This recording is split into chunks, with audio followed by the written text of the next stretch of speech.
హిందూ బంధువులందరికీ జై శ్రీరామ్. నిన్న ఆంధ్రప్రదేశ్ రాష్ట్ర ముఖ్యమంత్రి చంద్రబాబు నాయుడు గారు ఒక స్టేట్మెంట్ ఇచ్చారు. ఈ స్టేట్మెంట్ విన్న తర్వాత చాలామంది హిందువుల్లో నేను ఊహించిన స్పందన కంటే కూడా భిన్నమైన స్పందన వస్తుంది. ఇప్పటికే ఆ వార్త మీ అందరూ మీడియా ఛానల్స్ ద్వారా, సోషల్ మీడియా ద్వారా చాలామంది తెలుసుకున్నారు. అదే ప్రపంచ ప్రఖ్యాత తిరుమల తిరుపతి దేవస్థానం యొక్క లడ్డూ ప్రసాదం ఏదైతే ఉందో, అంతటి పరమ పవిత్రమైన తిరుమల తిరుపతి దేవస్థానం లడ్డూ ప్రసాదంలో వాడుతున్న నెయ్యిలో కల్తీ జరిగింది. ఆ కల్తీ కూడా ఎలా జరిగింది అంటే జంతు కొవ్వులు. అందులో మీరు ఆ రిపోర్ట్ కనుక ఒక్కసారి చూడండి. చూస్తున్నారుగా ఫారెన్ ఫ్యాట్స్ ఏమున్నాయో దీనిలో. బీఫ్ టాలో అంటే ఇది గొడ్డు మాంసానికి సంబంధించిన పదార్థాలు, అవశేషాలు అని చెప్పొచ్చు. అదేవిధంగా దాని కింద లార్డ్ అని చెప్పేసి ఉంది. ఇందులో జంతువుల యొక్క పొట్ట భాగానికి సంబంధించిన కొవ్వు పదార్థాలు, అది మరీ పర్టికులర్గా చెప్పాలి అంటే పందికి సంబంధించినది అన్నట్లుగా కూడా తెలుస్తూ ఉంది. అయితే ఈ వార్త బయటకు వచ్చిన కాడి నుంచి రకరకాలుగా మాట్లాడుతున్నారు. కొంతమంది ఏమంటారంటే ఇలాంటివి చెప్పడం చాలా తప్పు, దీనివల్ల భక్తుల మనోభావాలు దెబ్బతింటాయి. అరే ఆడు నెయ్యిలో కలిపేసి నెయ్యిని కల్తీ చేసి మన క్షేత్ర పవిత్రతని, తరతరాల నుంచి వస్తున్న ఆ ప్రాశస్త్యాన్ని దెబ్బతీస్తున్నప్పుడు, పవిత్రతని దెబ్బ తీసేసినప్పుడు మీకు ఎక్కడ బాధ అనిపించలేదు. ఈ నిజాన్ని బయట పెట్టినప్పుడు మాత్రం ఇది చాలా తప్పు, మనోభావాలు దెబ్బతింటే అంటున్నారా? అంటే నిజాలు తెలుసుకుని సరి చేసుకుంటే ఇంకా భవిష్యత్తులో ఈ మనోభావాలు దెబ్బ తినకుండా ఉంటాయి. కానీ ఇదే తప్పుని బయట పెడితే ఎక్కడ బాధపడతారో అని చెప్పి ఆ తప్పునే కొనసాగించుకుంటూ వెళితే ఇది మరి భక్తుల్ని మోసం చేయటం కదా. భక్తుల్ని కాదు, సాక్షాత్తు భగవంతుడిని మోసం చేయటం కదా. కాబట్టి ఫస్ట్ భక్తులు ఈ విధంగా ఆలోచించడం మానేయండి. జరగకూడని తప్పు జరిగింది. ఎందుకంటే 5 సంవత్సరాల క్రితం మనం చేసిన ఒక తప్పు, మతోన్మాదం నెత్తికెక్కేసిన మతస్థుడని తెలిసి కూడా ఒక అన్య మతస్థుడిని ముఖ్యమంత్రిగా చేసుకున్నాం మనం. ఇక్కడ చాలామంది కల్తీ గురించి, కల్తీ కారణంగా వచ్చిన కమిషన్ల గురించి బాధపడిపోతున్నారు. అసలు మ్యాటర్ అది కానే కాదు. ఇక్కడ మనం పట్టించుకోవాల్సింది ఏంటో తెలుసా? తిరుమల తిరుపతి దేవస్థానం పట్ల ఎటువంటి విశ్వాసం లేని వ్యక్తి, హిందూ ధర్మం పట్ల తీవ్రమైన విద్వేషం కలిగిన వ్యక్తి ఏ విధంగా చేస్తాడో, క్షేత్రాన్ని పాడు చేయడానికి ఎన్నెన్ని ప్రయత్నాలు చేస్తాడో ఆ ప్రయత్నాలే ఇక్కడ కూడా జరిగాయి. ఇందుకు కారణం ఒకటే, మతోన్మాదం. ఫస్ట్ ఆ యాంగిల్లో ఆలోచించడం మొదలు పెడితే మాత్రమే హిందువులకి ఇప్పటికైనా బుద్ధి వచ్చినట్లుగా మనం భావించగలుగుతాం. లేదు అలా కాకుండా ఈ పార్టీ మీద వ్యతిరేకత, లేకపోతే ఇంకో పార్టీ మీద ప్రేమ, ఈ కులమోడి మీద ద్వేషం, ఆ కులమోడి మీద ప్రేమ అన్నట్లుగా ఆలోచించారంటే మాత్రం గుర్తుపెట్టుకోండి, ధర్మానికి మనకి మించిన ద్రోహం చేస్తున్న వాళ్ళు మరొకళ్ళు ఉండరు. ఈ లడ్డూ గురించి, కల్తీల గురించి ఇంతకంటే ఎక్కువగా మనం పెద్ద మాట్లాడుకోవాల్సింది ఏంలా. ఎందుకంటే 2023వ సంవత్సరం దాకా కర్ణాటకకి సంబంధించిన గవర్నమెంట్ డైరీ ఏదైతే ఉందో, నందిని డైరీ, KMF వాళ్ళే ఈ నేతిని సప్లై చేస్తూ ఉన్నారు. వాళ్ళు సప్లై చేస్తున్నప్పుడు వరకు ఎటువంటి కంప్లైంట్స్ లేవు, ఏం లేవు. అలాంటి సడన్గా వాళ్ళని తీసి వీళ్ళకి ఇవ్వాల్సిన అవసరం ఏమొచ్చింది? ఏమన్నంటే కేజీ 320 రూపాయలకి వీళ్ళు చాలా తక్కువ రేటుకి ఇస్తున్నారు అంటారు. సుబ్బారెడ్డి కూడా మాట్లాడుతూ నిన్న ఏదో ఛాలెంజ్లు చేశాడు. ఆ ఛాలెంజ్ గురించి కూడా మాట్లాడతాం. అసలు నాకు అర్థం కాదు ఏంటంటే 25 రూపాయలకు అమ్ముతున్న లడ్డూని మేము నాణ్యత పెంచుతున్నాము అని చెప్పేసి కబుర్లు చెప్పి 50 రూపాయలకు పెంచిన సుబ్బారెడ్డి, నువ్వు నేతిని మాత్రం తక్కువ రేటుకి ఇస్తున్నాడని చెప్పి ఎవడబడితే ఆడి దగ్గర తీసుకోవాల్సిన అవసరం ఏమొచ్చింది? నువ్వు నెయ్యి రేటుని తగ్గించి తీసుకుంటున్నప్పుడు టెండర్ని, మరి లడ్డూ రేటుని ఎందుకు పెంచావు? ఈ ప్రశ్న గురించి సమాధానం చెప్పగలవా? అలాగే నువ్వు చైర్మన్గా ఉన్న కాలంలో నువ్వు పాలక మండలి సదస్సు జరుగుతూ ఉంటే, పాలక మండలి సమావేశం జరుగుతూ ఉంటే తోమాల టికెట్ ఎంత? 240. Why can't we make it 20,000 అని చెప్పేసి గాలి మాటలు ఏవైతే మాట్లాడావో, భక్తుల డబ్బుల్ని అడ్డగోలుగా దోచుకోవటానికి ఏవైతే ప్రణాళికలు చేసావో అవన్నీ ప్రజలు మర్చిపోయారనుకున్నావా? కొండపైకి వెళ్ళటానికి అలిపిరి దగ్గర టోల్ గేట్ 15 రూపాయలు ఉంటే దాన్ని 50 రూపాయలకి పెంచిన రేటు మర్చిపోయారనుకున్నావా? అలాగే అద్దె గదుల్ని 100 రూపాయలది 500, 500ది 2000 రూపాయలకి పెంచింది ప్రజలు మర్చిపోయారనుకున్నావా?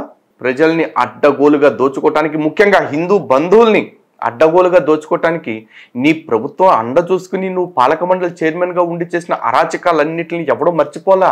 ఈ రోజు నువ్వు వచ్చి శుద్ధపూసలాగా ట్వీట్లు పెట్టేసి స్టేట్మెంట్లు ఇచ్చేస్తానంటే ఇక్కడ ఎవడో చూస్తూ కూర్చోటానికి సిద్ధంగా లేరు. ఒక్కసారి సుబ్బారెడ్డి ఎక్స్ చైర్మన్ పెట్టిన ట్వీట్ ఏంటో ఒకసారి చూడండి. చూస్తున్నారు కదా, దివ్యక్షేత్రం తిరుమల పవిత్రతను, 100 కోట్ల మంది హిందువుల విశ్వాసాలను చంద్రబాబు నాయుడు దారుణంగా దెబ్బతీసి పెద్ద పాపమే చేశాడు. తిరుమల ప్రసాదంపై చంద్రబాబు చేసిన వ్యాఖ్యలు అత్యంత దుర్మార్గం. మనిషి పుట్టిన వాడెవ్వరూ కూడా ఇలాంటి మాటలు మాట్లాడరు, ఇలాంటి ఆరోపణలు చేయరు. రాజకీయ లబ్ధి కోసం ఎంతటి నీచానికైనా చంద్రబాబు వెనుకాడని మరోమారు నిరూపితమైంది. భక్తుల విశ్వాసాన్ని బలపరిచేందుకు తిరుమల ప్రసాదం విషయంలో నేను నా కుటుంబం ఆ దేవదేవుని సాక్షిగా ప్రమాణానికి సిద్ధంగా ఉన్నాం. చంద్రబాబు కూడా తన కుటుంబంతో ప్రమాణానికి సిద్ధమా? బాగుందబ్బాయి సుబ్బారెడ్డి, నువ్వు ఛాలెంజ్ చేయటం బాగుంది. కానీ ఇక్కడ ఒక్క విషయం ప్రతి హిందువు ఆలోచించాలి. సాక్షాత్తు ఆ దేవదేవుణ్ణి మోసం చేసిన ఈ సుబ్బారెడ్డి, అంటే కాంట్రాక్టర్ల పేరుతోటి ఎవరికో దోచిపెట్టి కల్తీ నాసిరకం సరుకుని తెప్పించి మోసం చేసిన ఈ సుబ్బారెడ్డి తను చేసే ప్రమాణానికి కట్టుబడి ఉంటాడా? లేకపోతే తనకు ఆ ప్రమాణం పట్ల విశ్వాసం ఉంటుందనుకుంటున్నారా? అలాగే సుబ్బారెడ్డి తన భార్య కలిసి జగన్మోహన్ రెడ్డిని కొండపైన సాక్షాత్తు శ్రీవారి ఆస్థాన మండపంలో నిలబడి జగన్ రెడ్డి రక్షక గోవిందా అంటూ చెప్పిన ఆ డైలాగ్ మా చెవుల నుంచి పోయింది అనుకుంటున్నావా? ఇలాంటి మీరు చేసే ప్రమాణాలని, మీరు చేస్తానని చెప్తున్న ప్రమాణాల తాలూకు ఛాలెంజ్ని, మీరు కొట్టే తొడల్ని చూసి మేము వణికిపోతాం అనుకున్నావా? అంత లేదు రాజా, నీకంత లేదు, నీ నాయకుడికి అంత లేదు. నీ హయాంలో జరిగిన మోసాలకి వన్ ఆఫ్ ద సాక్షి నేను కూడా. ఎందుకంటే గత 5 ఏళ్ల నుంచి తిరుమల తిరుపతి దేవస్థానాన్ని మీ నుంచి కాపాడుకోవటానికి, మీ క్రైస్తవ మాఫియా నుంచి కాపాడుకోవటానికి ఎన్ని తిప్పలు పడ్డానో, ఎంత కష్టపడ్డానో నాకు తెలుసు, నా బృందానికి తెలుసు. అయితే ఇంత కష్టపడి ఇన్ని మాటలు మాట్లాడుతూ ఉంటే ఇప్పుడు కొంతమంది వచ్చేసి ఇదిగో నేను గతంలో చంద్రబాబు నాయుడు సీఎం అయిన తర్వాత కలిసి వచ్చిన ఫొటోస్ పెడుతూ ఇదిగో చంద్రబాబు నాయుడు ఇతను గురువు అది ఇదంటే ఏంటో పోస్టులు పెడుతున్నారు. ఎవరో పెట్టే బ్యాచ్ అంతా కూడా ఈ 5 రూపాయలు పేటిఎం గళ్ళే అయి ఉంటాడు, పెట్టుకోండి, ఏం పర్వాలేదు. కానీ మీకు తెలియాల్సింది ఏంటో తెలుసా? ఒక్కసారి స్క్రీన్ షాట్స్ చూడండి. ఈ పోస్ట్ చూస్తున్నారు కదా, జూలై 3వ తారీఖు పోస్ట్ ఇది. Save Tirumala continuous, get ready Mitro. మారింది పార్టీ ప్రభుత్వం అంతే, రాజకీయం కాదు, హిందువుల బ్రతుకు అంతకంటే కాదు. నా క్లారిటీ నాకుంది. నాకు ప్రభుత్వం ఇంపార్టెంట్ కాదు, నాకు క్షేత్రం ఇంపార్టెంట్. నాకు ప్రభుత్వంలో ఎవరుంటే వాళ్ళకి నేను ప్రతిపక్షం. ఈరోజు చంద్రబాబు నాయుడు ఉంటే చంద్రబాబు నాయుడు గారికి నేను ప్రతిపక్షాన్నే. కారణం ఏంటంటే చంద్రబాబు నాయుడు గారు క్షేత్రాన్ని బాగు చేయడానికి నిర్ణయాలు తీసుకుంటారేమో అన్న ఉద్దేశంతో కలిసి నా సమస్యలు నేను తెలియజేసి వచ్చా క్షేత్రానికి సంబంధించి. కావాలంటే ఒక్కసారి పోస్ట్ కూడా చూడండి. జూలై 10వ తారీఖున టీటీడీ ఈగో గారు మార్పులు తేవాలంటే ముందు లోపాలు తెలుసుకోవాలి కదా, సేవ చేస్తారని ఈవో పదవిస్తే ఎందుకో మరి కొమ్ములు వచ్చినట్లు చేస్తున్నారు ఎవరికి వారే. ఇది గవర్నమెంట్ మారిన తర్వాత కొత్త ఈవోని నేను ప్రశ్నించిన పోస్టు. ఇది మాత్రమే కాదు, అక్కడికి వెళ్ళి చేసిన పోరాటాల గురించి. అంటే ప్రభుత్వం మారిన తర్వాత కళ్ళున్నోళ్ళు, బుర్రున్నోళ్ళు, బుద్ధున్నోళ్ళు నా ఐడి చెక్ చేసుకున్నా, మన యూట్యూబ్ ఛానల్ చెక్ చేసుకున్నా అందరికీ తెలుస్తుంది. కావాలంటే ఫేస్బుక్లో కుమార్ హిందూ అని ఐడి చెక్ చేసుకోండి, లేకపోతే యూట్యూబ్లో హిందూ జనశక్తి అనే ఛానల్ చెక్ చేసుకోండి. నాకు క్షేత్రం ఇంపార్టెంట్, దానికంటే ధర్మం ఇంపార్టెంట్, వ్యక్తులు కాదా. అండ్ మోరోవర్ ఈ రోజున మీరు లడ్డు లడ్డు లడ్డు అని చెప్పేసి లడ్డు గురించి గొడవ చేస్తున్నారు కదా, ఆ లడ్డు నాణ్యత గురించి నేనేం మాట్లాడానో ఒకసారి చూడండి. సీఎంని కలిసి వచ్చిన తర్వాత జూలై 17న సీఎంని కలిసి వచ్చాను, జూలై 19న పోస్ట్ పెట్టాను. తిరుమల సమస్యలపై ముఖ్యమంత్రి శ్రీ నారా చంద్రబాబు నాయుడు గారిని కలిసి నివేదిక సమర్పించడమైంది. తక్షణమే అధికారులకు తగు సూచనలు ఇచ్చి మార్పు కోసం ఆదేశాలు చేశారు. అతి త్వరలో మార్పు వస్తుందని ఆశిస్తున్నాం. హిందూ సంఘాల సూచనలను పరిగణలోకి తీసుకొని స్పందించిన ముఖ్యమంత్రి గారికి ధన్యవాదాలు, అభినందనలు తెలియజేస్తూ జూలై 19న పోస్ట్ చేశా. ఈ టెస్ట్ రిపోర్ట్కి ఇచ్చిన ఆదేశాలు జూలై 17న, జూలై 24న టెస్ట్ రిపోర్ట్స్ వచ్చేసాయి. కావాలంటే జూలై 20వ తారీఖు పేపర్లో వచ్చింది చూడండి. లడ్డూల నాణ్యతపై టీటీడీ దృష్టి. చూశారు కదా ఈ పోస్టు, జూలై 20వ తారీఖున.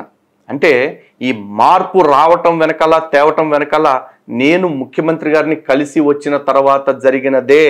ఈ రాష్ట్ర ముఖ్యమంత్రి కాబట్టి, టీటీడీ చైర్మన్ని నియమించే అధికారం కలిగిన వ్యక్తి కాబట్టి, నేరుగా టీటీడీని నియంత్రించగలిగిన వ్యక్తి కాబట్టి ఆయన్ని కలిసి నేను విజ్ఞాపనిచ్చి రావటం జరిగింది.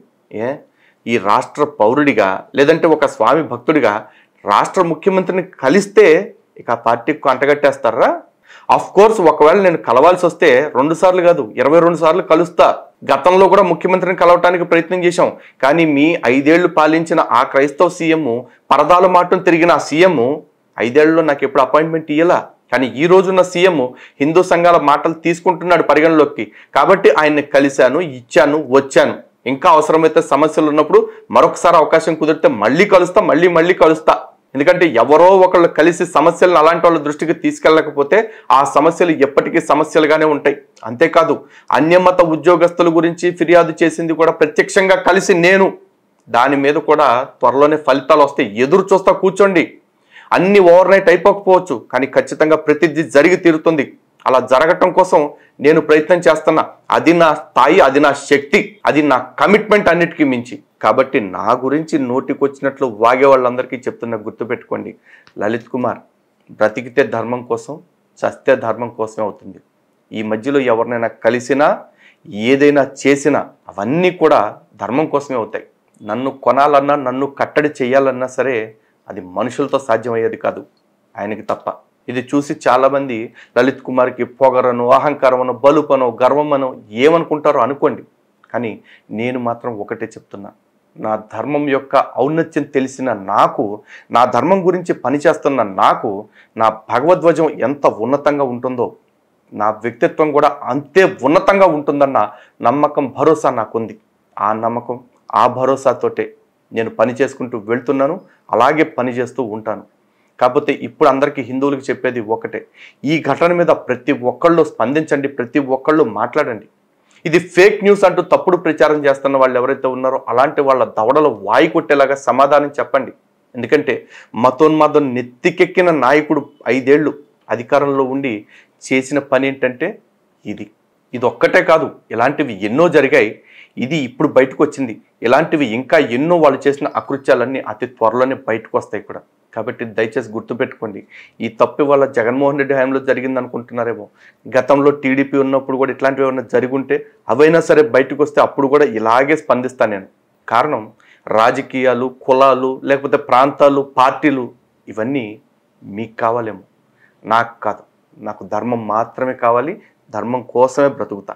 అందుకే మీ అందరికీ ఫైనల్గా చెప్పేది ఒకటే, మన సనాతన ధర్మాన్ని, మన ఆలయాల్ని కాపాడుకోవటం కోసం నా యుద్ధం, నా పోరాటం ఎప్పుడు కొనసాగుతూనే ఉంటుంది.